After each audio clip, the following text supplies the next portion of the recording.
আমাদের খুব প্রিয় মানুষ, আমাদের প্রিয় হাসিনা আনসার আপু, এবং তার সাথে নতুন একটা রেসিপি তো থাকছেই। সময় আমরা রোজা রাখার পরে যদি একটু সুইট খাওয়া যায়, সারাদিনের ক্লান্তিটাও কিন্তু একটু দূর হয়, তাই না? মনটা ভালো হয়ে যায়। কোকোনাট মিল্কটা দিলে অ্যাকচুয়ালি যেটা হবে যে মিল্কের যে ঘ্রাণটা আছে, মানে কোকোনাটের যে একটা অ্যারোমা আছে, সেটাও ভাতের মধ্যে কিন্তু চলে যায়। হ্যাঁ, এবং একটা রাইসের স্টিকি একটা টেক্সচার আসবে।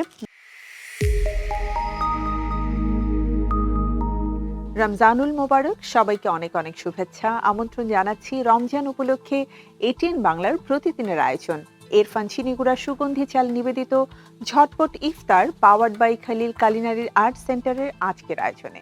আমি শান্তজাহান রয়েছি এবং আমার সাথে ডেফিনেটলি আজও একজন রন্ধনশিল্পী রয়েছে, যার কাছ থেকে মজাদার একটা রেসিপি আমরা শিখব। চলুন দেখে নেই আজকে রয়েছেন আমার সাথে আমাদের খুব প্রিয় মানুষ, আমাদের প্রিয় হাসিনা আনসার আপু, এবং তার সাথে নতুন একটা রেসিপি তো থাকছেই। হাসিনা আপু, অনেক অনেক শুভেচ্ছা, কেমন আছেন?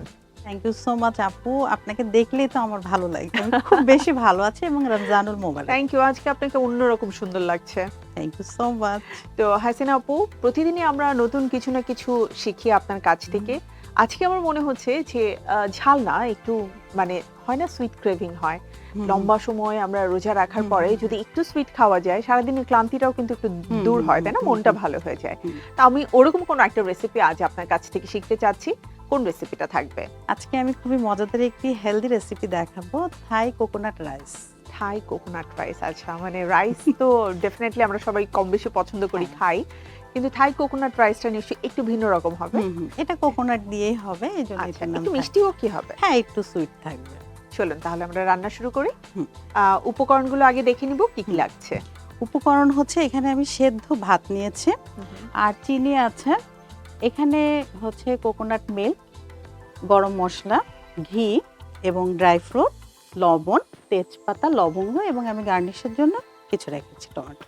ঠিক আছে, আমরা তাহলে রান্না শুরু করতে চাই। হ্যাঁ। ফাইনালি আমরা সিদ্ধ রাইস রেখেছি। এটা আপনি ইরফানের চিনি গুঁড়া যে সুগন্ধি চাল রয়েছে, সেটাকে স্টিম করে নিলেই কিন্তু নর্মাল একটা রাইস হয়ে যাবে। আর এই রাইসটা মাঝে মাঝে আমি যেটা হয় বাসায় করে ফ্রিজে রেখে দিই, কারণ তাহলে খুব চটজলদি ফ্রাইড রাইস করে ফেলা যায়। যদি কখনো বাচ্চা চায় যে ও একটু মিষ্টি জাতীয় কিছু খেতে চায়, আমিও কিন্তু ওই রাইসটাকে প্রসেস করে ওকে দেখা যায় একটু পায়েসের মতন করে দিলাম, যেটা ইনস্ট্যান্ট খাবে, কারণ ফ্রিজে রাখা চাল তো আবার ফ্রিজে রাখা যাবে না। সো অল্প পরিমাণে যদি পায়েস করা দরকার হয়, আমি হ্যাঁ, কিন্তু অনেক করে ফেলি। সুন্দর, এবং সুগন্ধি চাল যেহেতু অনেক বেশি সুগন্ধি হয় এবং টেস্টিও একদম। হয়, এবং আমার বাসায় এই রাইসটা নরমালি ভাত হিসেবে খেতেও খুব পছন্দ ভালো করে। লাগে। স্পেশালি যখন আমরা চিকেন কোরমা আর লাইক চিকেন দিয়ে কোনো গ্রেভি করি, সেই ক্ষেত্রে দেখা যায় একটু সুগন্ধি চালের যদি সাদা রাইস হয়, স্টিম অনেক রাইস যেটাকে সুন্দর, বলে, ওটা হ্যাঁ, অনেক মজার হয় মজার খেতে। হয়। এবং আমি ঘি দিয়ে দিলাম, আর দিয়ে দিচ্ছি গরম মশলা। তো এখানে আমি দারচিনি দিলাম, এলাচি দিলাম, তেজপাতা আর লবঙ্গ।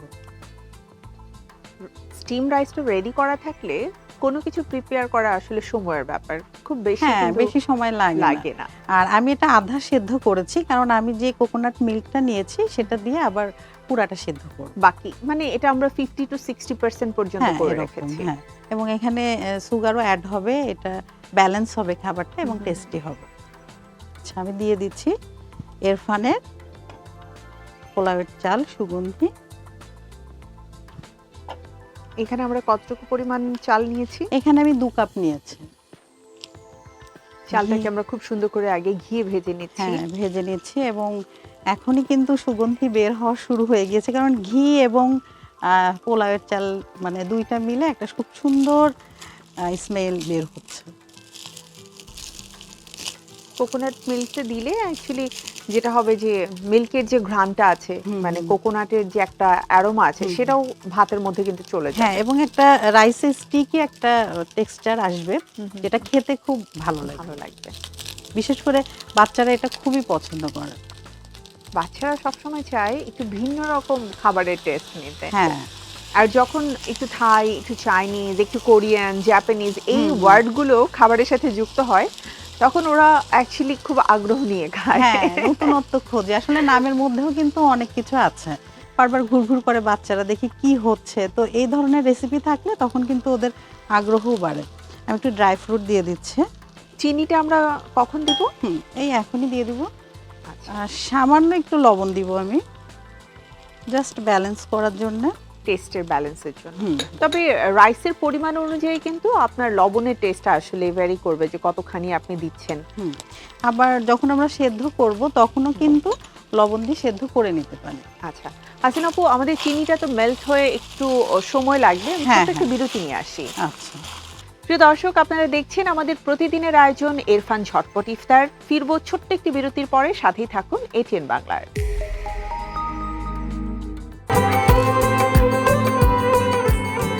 প্রজন্ম থেকে প্রজন্মের পছন্দ ইরফান চিনিগুড়ার সুগন্ধি চা। 3 যুগ ধরে সেরা স্বাদে, মানে, সুঘ্রাণে।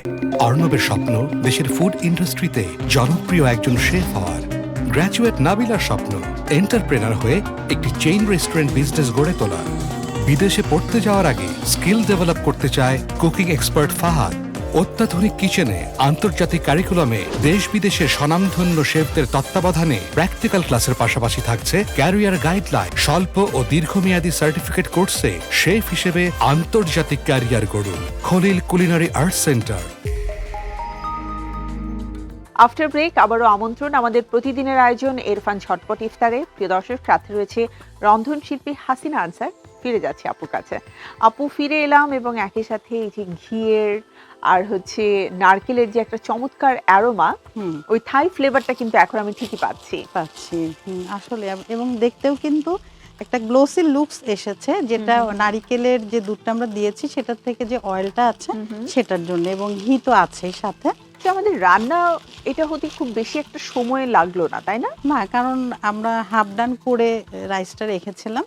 তো যখন মেহমান আসবে অথবা ইফতারের সময় তো আমাদের অনেকগুলো আইটেম তৈরি করতে হয়, তো এরকম যদি আমরা কিছু জিনিস রেডি করে রাখি তাহলে কিন্তু অনেক আইটেম সহজেই তৈরি করা যায়। এই রাইসটা কি দিয়ে খেতে বেশি ভালো লাগবে?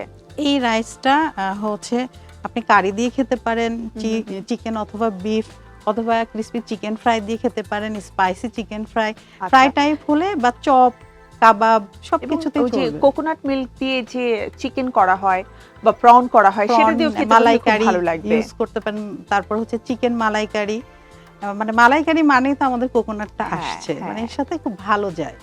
আসলে শুধু রান্না করলেই হবে না, সার্ভটাও অনেক জরুরি, খুবই গুরুত্বপূর্ণ। এবং আমরা হচ্ছে যেটা দিয়ে সাজাবো সেটা অবশ্যই যেন খাবারের সাথে রিলেটেড হয় সেই উপকরণগুলো।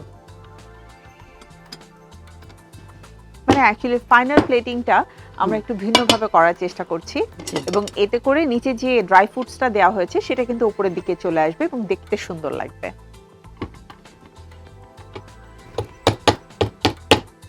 এটা কিন্তু একটু চ্যালেঞ্জিং, তাই না? হ্যাঁ, একটু, খুব বেশি না। বাহ, চাইলে আমরা এখানে একটু ডেকোরেশন করতেই পারি। একটু কালারের জন্য। হ্যাঁ, দেখতে আরো সুন্দর লাগবে। আপু, তৈরি হয়ে গেল মজাদার থাই কোকোনাট রাইস আপনার জন্য। থ্যাংক ইউ হাসিনা আপু, বরাবরের মতো খুব মজাদার একটা রেসিপি আজ শিখে নিলাম এবং খুবই চটজলদি এই রেসিপিটা করা সম্ভব। প্রিয় দর্শক, আপনারা নিশ্চয়ই দেখে নিয়েছেন কিভাবে তৈরি হলো আমাদের আজকের থাই কোকোনাট রাইস। আপনাদের সুবিধার্থে পুরো প্রস্তুত প্রণালী দেখিয়ে দিচ্ছি আরো একবার।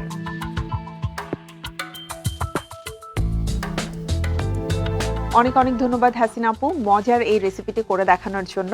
আপনাকে অনেক ধন্যবাদ আমাকে ইনভাইট করার জন্য, এবং ইরফান ঝটপট ইফতারকেও ধন্যবাদ। প্রিয় দর্শক, আমাদের আজকের আয়োজনের সময় একেবারেই শেষ, বিদায় নিতে হচ্ছে। তবে আগামীকাল আবারও ফিরে আসবো এটিএন বাংলার পর্দায় আমাদের ইরফান চিনিগুড়ার সুগন্ধি চাল নিবেদিত ঝটপট ইফতার powered by Khalil culinary arts সেন্টারের পরবর্তী এপিসোডে।